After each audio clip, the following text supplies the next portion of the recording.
Salam saudara, senang sekali bisa berjumpa kembali dengan saudara di ibadah online kami pada hari ini. Kami mau mengundang saudara untuk bergabung dan beribadah bersama kami setiap hari Minggu jam 1.30 siang di Gereja Emmanuel Assembly of God. Untuk informasi lebih lanjut, silakan saudara menghubungi nomor telepon 644 555 66. Mari menyiapkan hati yang terbaik untuk menghampiri, menyembah Tuhan dengan segenap hati, segenap jiwa, dan segenap kekuatan kita, serta mendengarkan kebenaran firman Tuhan pada hari ini. Selamat mengalami Tuhan lebih lagi. Amin.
Saudara-saudari semua, sampai berjumpa kembali. Selamat berjumpa kembali dengan saya Hana dalam sharing kita hari ini. Terima kasih. Sebelum itu, mari kita sama-sama berdoa. Haleluya. Bapa di sorga, Bapa yang kami sembah dalam nama Tuhan Yesus Kristus. Terima kasih Bapa pada kesempatan hari ini Tuhan. Untuk kasih setia dan kebaikan-Mu Tuhan. Untuk pertolongan-Mu Tuhan dalam kehidupan kami sehari-hari ya Bapa. Kami mengucap syukur Tuhan karena pada hari ini Tuhan. Hamba secara pribadi diberi peluang Tuhan. Untuk men-sharingkan kebenaran firman-Mu ya Bapa. Kiranya Tuhan firman-Mu ini boleh menjadi rema. Boleh menjadi kekuatan Tuhan dalam kehidupan kami sehari-hari. Terima kasih Bapa, kami menyerah serahkan Tuhan sharing pada hari ini ke dalam tangan-Mu. Dalam nama Yesus kami sudah berdoa. Haleluya. Amin. Shalom saudara-saudari terkasih dalam nama Yesus. Terima kasih untuk waktu yang telah diberikan pada hari ini. Dan mari kita sama-sama sharing bersama. Dan melalui pada kesempatan hari ini, saya akan sharingkan bersama yang terambil di dalam Amsal 4 ayat 18 sehingga ke 27. Ayat ini agak panjang dan saudara-saudari semua boleh membacanya di rumah, tetapi saya akan usahakan kita akan sama-sama belajar, dan melalui pembacaan firman Tuhan hari ini saya akan membawakan tajuk Jagalah hatimu, ya, yang terambil di dalam Amsal 4 ayat 18 sehingga ke 37. Saudara-saudari yang terkasih dalam nama Tuhan Yesus Kristus, kita tahu bahwa keadaan sekarang adalah keadaan yang sangat tidak menentu di dunia ini. Kita melihat dari tahun 2020 ada COVID-19, ada banyak sekali peristiwa-peristiwa yang telah pun kita alami. Sekejap lockdown, sekejap kita boleh keluar, sebentar kita tak boleh, sebentar ini, sebentar undang-undang sudah berubah, ya, saudara-saudariku semuanya. Kita melihat bahwa tahun-tahun yang akan datang kita tidak tahu lagi. Tetapi kita akan melihat bagaimana kita menjaga kehidupan kita di dalam Tuhan, ya. Kita melihat bahwa apapun yang akan terjadi pada masa yang akan datang, kita tidak perlu khawatir, kita tidak perlu takut, tidak perlu gelisah, dan tidak perlu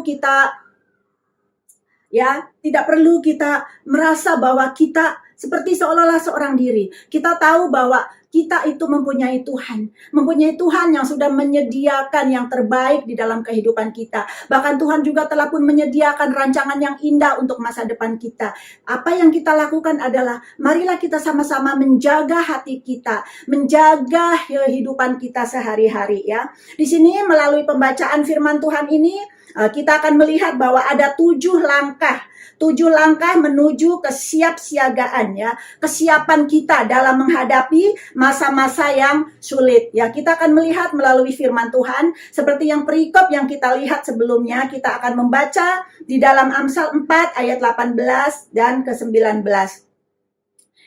Tetapi jalan orang benar itu seperti cahaya fajar yang kian bertambah terang sampai rembang tengah hari. Jalan orang fasik itu seperti kegelapan. Mereka tidak tahu apa yang menyebabkan mereka tersandung. Yang pertama, dalam poin pertama kita akan lihat adalah jagalah langkah kita. Melalui firman Tuhan yang telah pun kita baca tadi, ya, ayat 18 hingga ke-19. Di sini kita melihat ada 2 kata jalan. Ya, kata jalan. Ya, jalan itu berarti adalah langkah kita, langkah kaki kita. Ketika kita berjalan, kita akan melihat ke depan. Ya, kita harus menjaga langkah hidup kita, menjaga langkah kita. Ya, kalau kita tidak menjaga langkah kita, maka kita tidak tahu kalau di depan kita itu ada batu, maka kita akan boleh tersandung. Tetapi ketika kita menjaga langkah kita, ya, kita jaga langkah kita hati-hati dengan langkah kita berjaga-jaga dengan langkah kita, maka kita akan menemui jalan. Jadi artinya adalah setiap keputusan yang kita ambil, ya, yang akan kita ambil harus kita perhatikan supaya kita tidak tersandung, supaya kita tidak jatuh. Jadi yang terutama adalah kita jaga langkah kita. Ya, kita menjaga langkah kita di hadapan Tuhan. Barulah langkah kita itu adalah langkah yang lebih terang di hadapan Tuhan. Barulah kita tidak jatuh, ya, kita berjalan di hadapan Tuhan. Kita menjaga langkah kita. Dan yang kedua, yaitu jagalah pelita kita. Di dalam Amsal 4 ayat 20 dikatakan, "Hai anakku, perhatikanlah perkataanku.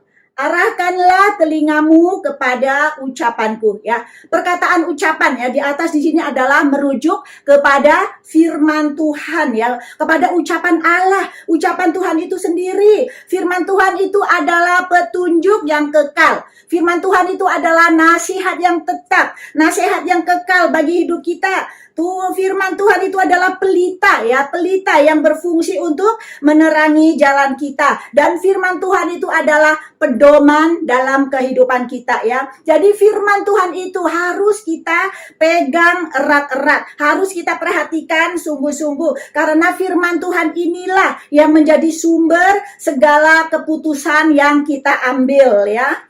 Kebaikan dan berkat yang akan kita terima itu pada masa yang serba tidak menentu ini, itu adalah yang ada di depan kita. Dan semua sumber itu adalah dari sumber firman Tuhan. Firman Tuhan inilah yang harus menjadi pelita dalam kehidupan kita. Sumber yang harus kita pegang itu adalah firman Tuhan. Supaya kita tidak jatuh, supaya kita tidak tersandung dalam perjalanan hidup kita. Karena kita tahu bahwa masa-masa yang akan datang kita masih tidak tahu lagi. Tetapi apa yang kita tahu, Tuhan menyertai kita. Dan yang seterusnya, situ juga dikatakan bahwa firman Tuhan itu harus terus ada di dalam hati kita. Ya, di ayat 21 dikatakan, janganlah semuanya itu menjauh dari matamu. Simpankanlah itu di dalam lubuk hatimu, ya.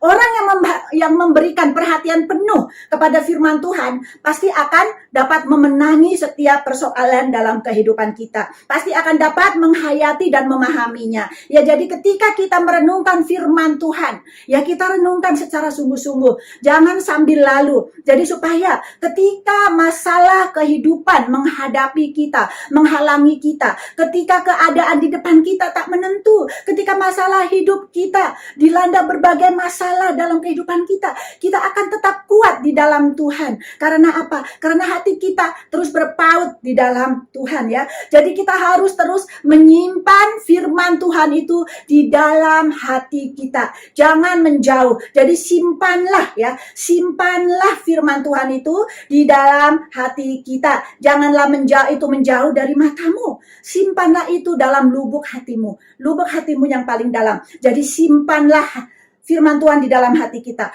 Karena apa? Ketika hati kita dipenuhi oleh firman Tuhan, ya, maka hal-hal jahat yang datang ke dalam hidup kita, kita tidak akan mudah tergoyah, ya. Jadi kita harus ingat bahwa kita harus menyimpan firman Tuhan di dalam hati kita. Juga kitab Amsal ini juga menyatakan bagaimana firman Tuhan itu boleh memenuhi hati kita dan dapat membuat tubuh kita juga menjadi semakin sehat. Ya, di dalam ayat 22 dikatakan, karena itulah yang menjadi kehidupan bagi mereka yang mendapatkannya dan kesembuhan bagi seluruh tubuh mereka. Jadi hati yang dipenuhi oleh firman Tuhan ya, hati yang dipenuhi oleh firman Tuhan itu boleh ya dapat membuat sihat seluruh tubuh badan kita ya. Ada ikatan yang sangat kuat, kolerasi yang sangat kuat antara tubuh dan jiwa kita, yaitu antara tubuh dan hati kita. Sebab ada kalanya ya segala sakit penyakit yang datang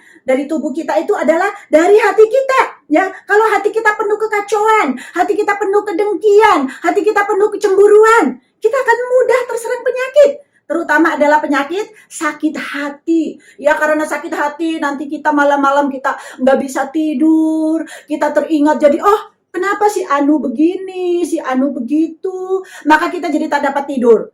Ya, jadi kita tak dapat tidur, maka kita tidak cukup tidur. Dan kita jadi sakit kepala pagi-pagi. Ya, karena kita sakit hati, maka kita boleh menjadi tegang. Leher kita menjadi tegang. Kita menjadi sakit hati, kita menjadi punya penyakit darah tinggi. Ya, jadi saudara-saudari yang terkasih dalam nama Tuhan Yesus, segala penyakit, sakit penyakit boleh datang dari hati kita, yaitu penyakit hati yang penuh kekecewaan, hati yang penuh dengan sakit hati, kedengkian, itu juga menyebabkan tubuh badan kita menjadi lemah. Ya, sebab itu dikatakan, ya, sebab itu dengan mudah sekali kita menyerang dan bersarang dalam tubuh kita. Kalau kita mempunyai penyakit hati, ya seperti sakit hati, kecemburuan dan lain-lain, segala sesuatu yang tidak baik dalam hati kita, maka kita akan mudah terserang penyakit, saudara. Tetapi sungguh benar apa yang dikatakan oleh firman Tuhan, ya, yang dikatakan di dalam Amsal ini. Ya, firman Tuhan itu sanggup membuat tubuh badan kita ini menjadi lebih sehat, menjadi lebih tenang, akan ada damai sejahtera di dalam hati kita, akan ada sukacita di dalam hati kita. Karena apa? Karena hati kita dipenuhi oleh firman Tuhan. bukan dipenuhi oleh kekecewaan, ya. Ada kekuatan yang luar biasa, ada kekuatan yang baru dalam kehidupan kita kalau hati kita dipenuhi oleh firman Tuhan. Dengan demikian, bahwa firman Tuhan itu membuktikan bahwa kehidupan kita akan menjadi lebih baik dengan menghayati firman Tuhan, ya. Haleluya. Ya, jika kita selalu ya memenuhi hati kita dengan firman Tuhan, maka kita akan percaya bahwa kehidupan kita ini juga akan dipulihkan oleh Tuhan. Ya, firman Tuhan yang tinggal di dalam hati kita itu yang menyehatkan tubuh badan kita. Haleluya ya. Dan yang seterusnya, poin yang ketiga, jagalah hati kita. Jagalah hatimu dengan segala kewaspadaan, karena disitulah terpancar kehidupan. Ya, Amsal 4 ayat 23. Ya, saudara-saudari yang dikasihi oleh Tuhan Yesus. Ya, kita melihat bahwa kadang-kadang orang dunia mengatakan bahwa manusia itu, para ahli jiwa juga mengatakan bahwa manusia itu dikendalikan oleh pikiran mereka. Tetapi firman Tuhan ini mengatakan bahwa yang mengendalikan kita semua adalah hati kita. Ya, kehidupan manusia itu dikendalikan, yang mengendalikan kehidupan manusia itu adalah hatinya. Hatilah sumber segalanya, hatilah pusat segalanya. Demikianlah pernyataan Alkitab. Ya, karena kita adalah anak-anak Tuhan, kita lebih percaya kepada Alkitab daripada pandangan orang dunia. Ya, boleh saja orang dunia mengatakan itu dari pikiran mereka, tetapi kita di dalam Tuhan, sebagai anak-anak Tuhan, kita percaya bahwa Alkitab mengatakan kehidupan kita dikendalikan oleh hati kita, bukan pikiran kita. Ya, bahwa dari pikiranlah yang mengendalikan kehidupan manusia. Kita harus yakin bahwa pernyataan Alkitab dia itu adalah pernyataan yang sangat benar. Ya, pikiran kita memiliki pengetahuan, maka hati tidak akan menjadi baik, sehingga rosak pula lah seluruh kehidupan manusia. Itulah sebabnya Alkitab mengatakan bahwa hati adalah pusat seluruh kehidupan manusia. Hati adalah pusat perasaan, ya, seperti perasaan berani, perasaan takut, perasaan khawatir, perasaan sedih, perasaan rindu, perasaan cinta. Semuanya itu berasal dari hati. Hati adalah pusat pikiran kita. Ya, bukan dari kepala kita, bukan dari pikiran kita pusat segalanya. Dari hati kita dulu.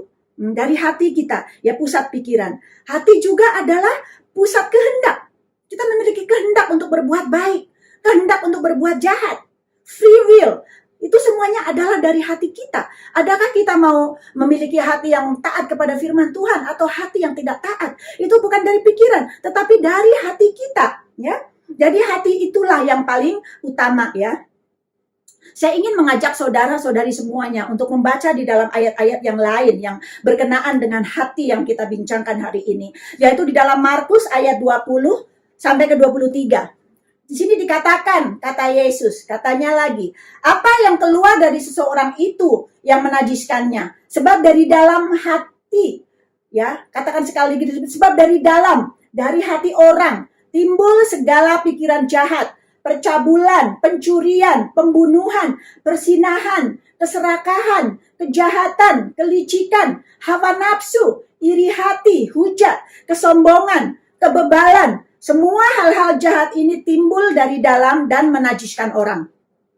Ya, dengan sangat jelas di sini Tuhan Yesus mengatakan bahwa semua hal jahat timbul dan bersumber dari hati manusia, ya, bukan dari pikiran kita, tetapi dari hati manusia. Betapa pentingnya kita menjaga soal hati kita ini, ya, betapa pentingnya kita menjaga hati kita untuk dikuasai oleh firman Tuhan, ya. Hati kita itu harus dikuasai oleh firman Tuhan, ya. Saudara semua, saudara-saudara yang dikasihi oleh Tuhan Yesus, kita di dunia ini ada dua macam hati, yaitu yang pertama adalah hati yang percaya kepada Tuhan dan hati yang berpaut kepada Tuhan.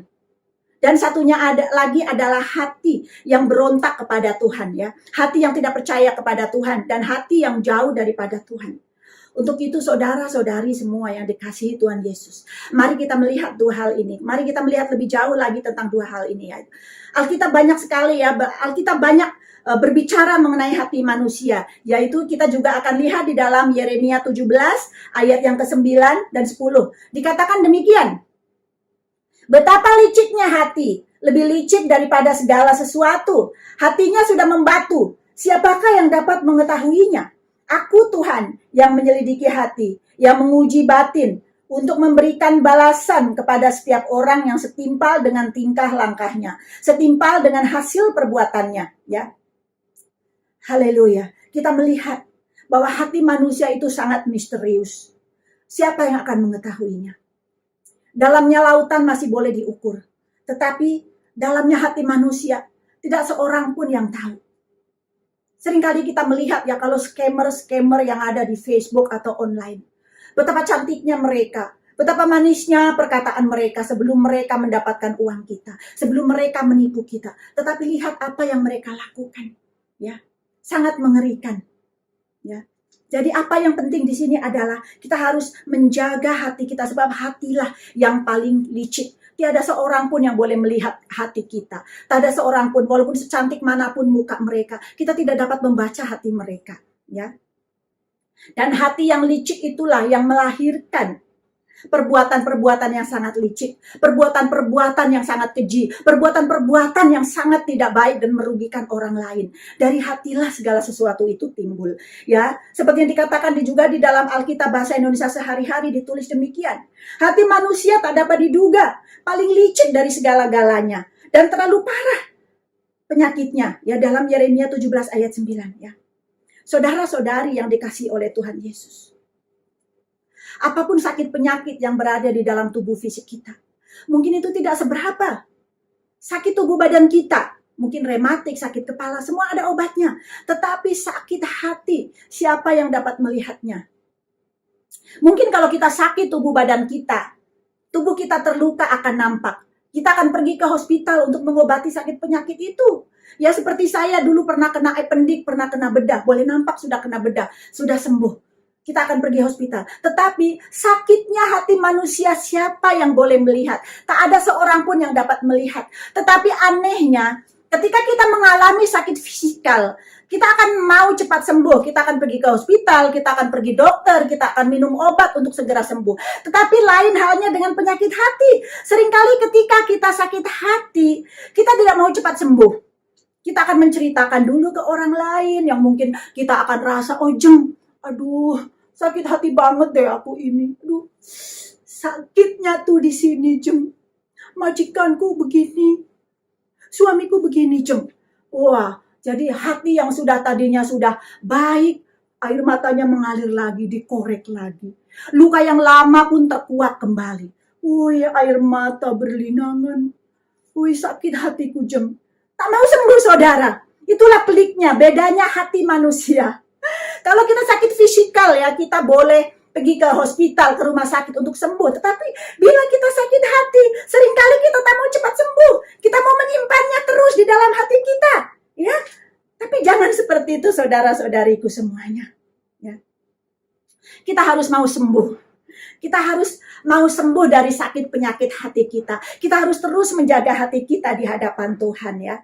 Jangan kita menjadikan hati kita itu monster karena sakit hati. Begitu banyaknya sakit hati kita, maka satu hari kita simpan, satu hari lagi itu kita akan meletup seperti bom.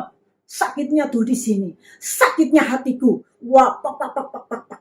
Jangan seperti itu, saudara. Ya, sekali lagi, ya, dikatakan bahwa ketika kita boleh mengampuni, maka kita boleh menikmati kehidupan kita, ya. Kita tidak bisa menikmati hidup ini kalau kita mengalami terus, ya, di dalam hidup di dalam sakit hati. Walaupun mungkin kita kaya, kalau kita tidak dapat mengampuni, kita tidak akan menikmati kehidupan kita. Jadi saudara-saudariku semuanya, mari, seperti dikatakan di dalam Yeremia 17 ayat 10 dikatakan, Aku Tuhan menyelidiki hati yang menguji batin untuk memberi balasan kepada setiap orang setimpal dengan tingkah langkahnya, setimpal dengan hasil perbuatannya. Dikatakan dengan jelas bahwa Tuhan menyelidiki hati kita. Ya, Tuhanlah yang menyelidiki hati kita. Tuhanlah yang tahu isi hati kita itu seperti apa. Ya, janganlah kita membalas kejahatan dengan kejahatan, sakit hati dengan sakit hati. Jangan, saudaraku semuanya. Mari kita ampuni orang tersebut. Mari kita menjaga terus hati kita. Mari kita mengawasi hati kita. Mari kita memeriksa hati kita, ya. Mari kita memiliki hati yang mau bertobat, yang seperti dikatakan di dalam Roma ayat 5 yang berbunyi, dengan pengharapan, dan pengharapan tidak mengecewakan, karena kasih Allah telah dicurahkan di dalam hati kita oleh Roh Kudus yang telah dikaruniakan kepada kita, ya. hati kita, hati yang sudah dipenuhi oleh kasih-Nya, hati yang sudah dipenuhi oleh kasih yang telah Tuhan berikan, kasih yang mengampuni, kasih yang tidak membalas kejahatan dengan kejahatan, karena adanya kasih, karena adanya Roh Kudus di dalam hati kita, maka apapun pandangan kita itu akan menjadi baik. Walaupun mungkin orang menyakiti hati kita, maka kita akan mengampuni mereka, tidak menyimpan dendam, ya, tidak membalas segala kejahatan yang sudah mereka berikan kepada kita, tidak membalas kejahatan dengan kejahatan, ya. Ya, maka saudara-saudariku semuanya, dalam uraian di atas ya kita sudah menyimpulkan bahwa ada dua macam hati. Yang pertama adalah hati yang licik, seperti yang dikatakan di dalam Yeremia 17 ayat 9 tadi ya. Dan yang kedua adalah hati yang sudah bertobat. Ya, hati yang bertobat, hati yang dipenuhi oleh Roh Kudus. Seperti dikatakan dalam Roma ayat 5 tadi ya. Kalau hati kita diisi oleh firman Tuhan dan dikuasai oleh Tuhan, maka pusat segala-galanya adalah hati kita. Kalau hati kita diisi oleh kasih Tuhan, yang terpikir adalah kasih Tuhan, ya, kehendak kita. Kehendak kita adalah kehendak yang baik, kehendak untuk mengasihi musuh kita, kehendak untuk mengasihi majikan kita, kehendak untuk mengasihi suami anak-anak kita, kehendak untuk mengasihi orang yang telah pun berbuat jahat kepada kita. Itu adalah hati yang sudah dipenuhi oleh Roh Kudus. Hati dan pikiran perasaan kita adalah kasih, karena hati kita sudah dipenuhi oleh Roh Kudus. Lain halnya dengan hati yang dipenuhi oleh kebencian, ya. Kehendak kita adalah untuk membinasakan. Itu adalah orang yang belum bertobat. Ya, ada dua jenis hati. Jadi hendaklah kita menjaga hati kita untuk senantiasa dipenuhi oleh firman Tuhan. Dan yang seterusnya, yang keempat adalah jagalah mulut kita. Buanglah mulut serong daripadamu dan jauhkanlah bibir yang dolak-dalik daripadamu. Amsal 4 ayat 24 ya. Sebagai anak-anak Tuhan, kita hendaklah menjaga mulut kita. Adakah mulut kita itu sudah menjadi berkat? Adakah kita mengeluarkan kata-kata yang manis untuk keluarga kita, untuk orang-orang di sekitar kita? Saudara-saudari yang dikasih oleh Tuhan, mari kita jagalah mulut kita. Mulut kita boleh menjadi harimau, atau mulut kita boleh menjadi berkat bagi setiap orang yang mendengarnya. Pilihan ada di tangan kita. Haleluya. Dan yang seterusnya adalah jagalah wajah kita. Biarlah matamu memandang terus ke depan dan tatapan matamu tetap ke muka. Amsal 4 ayat 25. Ya, dikatakan dalam Alkitab bahasa Indonesia sehari-hari adalah hendaklah wajahmu memancarkan kejujuran hatimu dan tak perlu engkau berlaku seolah-olah ada udang di balik batu. Ya, wajah kita hendaklah memancarkan kasih Kristus, memancarkan kejujuran kita, ya. Tidak salah mungkin kita mau cantik-cantik, bermake up semuanya, pakai yang make up yang mahal-mahal mungkin, ya, kalau kamu mampu silahkan. Tetapi apa yang terpenting di sini adalah wajah kita hendaklah memancarkan kejujuran hati kita. Jangan seperti yang di sinetron, ya, wajahnya sangat cantik banget. Cantik deh wajahnya, tetapi jahat banget. Janganlah seperti itu, saudara. Sebagai anak-anak Tuhan, kita haruslah memancarkan kasih Tuhan. Hendaklah wajah kita memancarkan kejujuran hati kita. Bukan ada udang di sebalik batu, ya. Bukan ada, kalau ada udang di sebalik mie nggak apa-apa, enak dong kita makan kan. Tapi kalau udang di sebalik batu, kita mempunyai niat yang tidak baik, itu adalah tidak baik, saudaraku. Mari saudara-saudari semuanya, jagalah wajah kita, ya. Jagalah wajah kita, pancarkanlah kejujuran hati dari dalam wajah kita. Walaupun apapun pekerjaan kita, walaupun mungkin kita tidak memakai make up, kita tidak secantik artis-artis, tetapi bila kita memancarkan kejujuran hati kita, menjaga wajah kita, maka kita akan senantiasa terlihat manis di hadapan orang-orang sekitar kita. Ya, kita akan tetap kelihatan cantik walaupun kita tidak bermikap. Karena apa? Karena hati kita dipenuhi oleh firman Tuhan. Karena kita menjaga wajah kita di hadapan Tuhan. Haleluya. Dan yang seterusnya, yang keenam adalah jagalah pikiran kita, ya. Dalam Amsal 4 ayat 26 dikatakan, tempuhlah jalan yang rata dan hendaklah tetap segala jalanmu. Ya, dikatakan dalam Alkitab bahasa Indonesia sehari-hari, diterjemahkan sebagai berikut. Pikirlah baik-baik sebelum berbuat, maka engkau akan berhasil dalam segala usahamu. Ya, saudara-saudari yang dikasihi oleh Tuhan. Ya, pikirkanlah segala sesuatu di hadapan kita sebelum kita bertindak. Ya, sebelum kita bertindak, pikirkanlah. Bukan setelah kita bertindak baru ada penyesalan. Ya, kalau kita membeli segala sesuatu online mungkin, wah nampaknya cantik, nampaknya lebih murah dari harga di kedai, harga di toko. Habis itu kita beli, kita terang, tapi rupanya scammer. Kita sudah dirugikan. Kita tidak pikir dulu, kita tidak selidiki dulu apa yang kita lakukan, transaksi yang akan kita buat. Akhirnya menyesal, ya. Membuat report polis pun, laporan polisi juga nggak guna, duit kita nggak kembali, saudara-saudari. Jadi apapun yang kita kerjakan, apapun yang kita lakukan, mari kita pikirkan dulu. Jangan selepas kita lakukan baru kita menyesal dan bertindak, tetapi pikirkanlah apa yang akan kita kerjakan, apa yang akan kita lakukan. Adakah apa yang kita lakukan itu akan merugikan diri kita atau tidak? Adakah yang kita lakukan itu akan memuliakan Tuhan atau tidak? Saudara-saudariku, mari kita jagalah, kita menjaga pikiran kita, ya.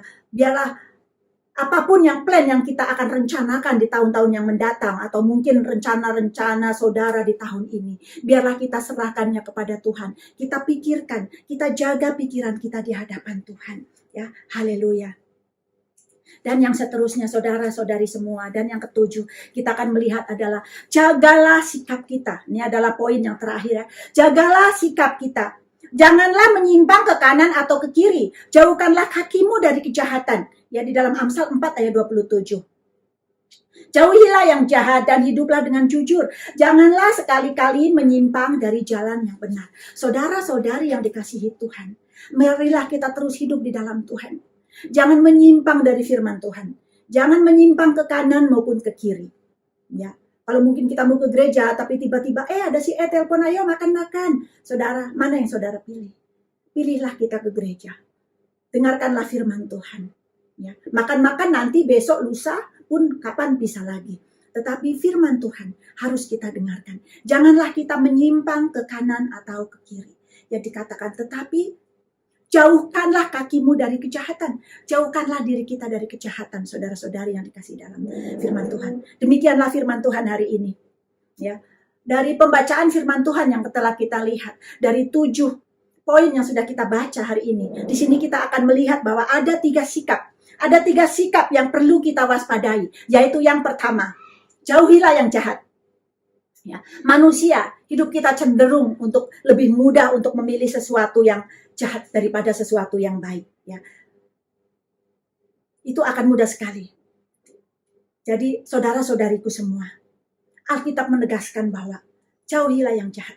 Mari kita jauhi sesuatu yang jahat, sesuatu yang tidak baik. Mari kita hiduplah untuk Tuhan. Ya, jauhilah yang jahat. Dan yang kedua, hiduplah dengan jujur. Ya, jangan sampai kita menjadi orang yang tidak jujur, saudara-saudariku semua. Integriti kita di hadapan Tuhan itu sangat penting. Kejujuran itu sangat penting di hadapan Tuhan. Hiduplah dengan jujur. Walaupun dunia ini mengatakan bahwa kalau kita jujur, maka kita tidak akan beruntung. Tetapi firman Tuhan mengatakan, hiduplah jujur di hadapan Tuhan. Walaupun mungkin kita rugi, tetapi kita harus tetap jujur di hadapan Tuhan. Biarlah Tuhan yang memberkati setiap kita. Tuhan yang tahu setiap pergumulan dan keperluan kita, saudara. Percayalah, ketika kita jujur, kita tidak akan rugi. Karena apa? Tuhanlah yang akan memberkati dan mencukupkan segala keperluan kita sehari-hari. Haleluya. Ya. Dan yang terakhir adalah, janganlah sekali-kali menyimpang dari jalan yang benar. Ya, saudara-saudariku yang terkasih dalam nama Tuhan Yesus Kristus. Janganlah kita sekali-kali menyimpang dari jalan Tuhan. Janganlah sekali-kali kita beranggapan bahwa ketika di luar Tuhan kita hidup lebih indah, lebih enjoy. Jangan, saudara-saudariku semua. Hiduplah terus di dalam Tuhan. Karena di dalam Tuhanlah kita memperoleh damai sejahtera, ya. Di dalam Tuhanlah kita memperoleh berkat. Di dalam Tuhanlah kita ada sukacita. Ya. Hanya di dalam Tuhan, hidup di dalam Tuhan, kita memperoleh ketenangan, memperoleh damai sejahtera. Haleluya, ya saudara-saudariku. Semuanya, biarlah firman Tuhan hari ini dapat memberkati kita. Biarlah firman Tuhan hari ini dapat menjadi rema dan terang dalam kehidupan Tuhan. Kiranya firman Tuhan yang telah saya sampaikan hari ini boleh memberkati kamu semuanya. Haleluya, haleluya. Biarlah kiranya kita terus kuat di dalam Tuhan. Dan kiranya kita semua terus menjadi kuat di dalam iman kita terhadap Tuhan. Haleluya, mari kita sama-sama berdoa. Haleluya. Bapa di sorga, Bapa yang kami sembah dalam nama Tuhan Yesus Kristus. Terima kasih Bapa untuk kebenaran firman-Mu yang boleh kami baca pada hari ini, boleh kami renungkan bersama pada hari ini Tuhan. Inilah hati kami Tuhan, roh, tubuh, serta jiwa kami Bapa. Engkau yang melihat semuanya Tuhan. Engkau yang tahu semua rencana-rencana akan masa depan kami ya Bapa. Kami menyerahkan Tuhan seluruh kehidupan kami, roh, tubuh, serta jiwa kami Tuhan ke dalam tangan-Mu ya Bapa. Demikian juga Tuhan dengan hati kami ya Bapa. Kiranya Roh Kudus-Mu yang terus menolong hati kami, membersihkan serta menyucikan hati kami ya Bapa. Sehingga hati kami Tuhan tidak menyimpang daripada-Mu ya Bapa. Sehingga hati kami Tuhan akan terus melekat kepadamu ya Bapa, sehingga Tuhan hati kami Tuhan tidak menyimpang ke kiri dan ke kanan Tuhan, sehingga hati kami Tuhan akan terus hidup di dalam Engkau ya Bapa. Terima kasih Bapa, terima kasih Yesus. Kami mempersembahkan Tuhan seluruh kehidupan kami, roh, tubuh, serta jiwa kami, terutama hati kami ke dalam tangan-Mu ya Bapa. Ubahkan hati yang penuh kekecewaan Tuhan dengan hati yang penuh sukacita. Ubahkan hati yang penuh kesakitan, sakit hati, kegeraman menjadi hati yang penuh dengan pengampunan ya Bapa. Terima kasih Tuhan, terima kasih Yesus. Terpujilah Engkau di tempat yang maha tinggi ya Bapa. Biar segala pujian, hormat, syukur, kemuliaan kami serahkan dan kami kembalikan ke dalam tangan-Mu Tuhan. Hanya di dalam nama Tuhan Yesus Kristus, Tuhan dan Juru Selamat kami yang hidup, kami sudah berdoa dan mengucap syukur. Haleluya, haleluya, amin, haleluya. Terima kasih saudara-saudari semuanya. Tuhan Yesus memberkati. Bersyukur dan bersukacita buat kebenaran firman Tuhan pada hari ini. Semoga firman Tuhan pada hari ini memberkati dan memberi kekuatan kepada kita semua. Persembahan adalah salah satu bagian daripada beribadah. Bila saudara ingin memberi, silakan Anda scan di QR Code yang tersedia. Dan bagi saudara yang memiliki permohonan doa, saudara juga bisa scan di QR Code selanjutnya. Sampai ketemu, Tuhan Yesus memberkati.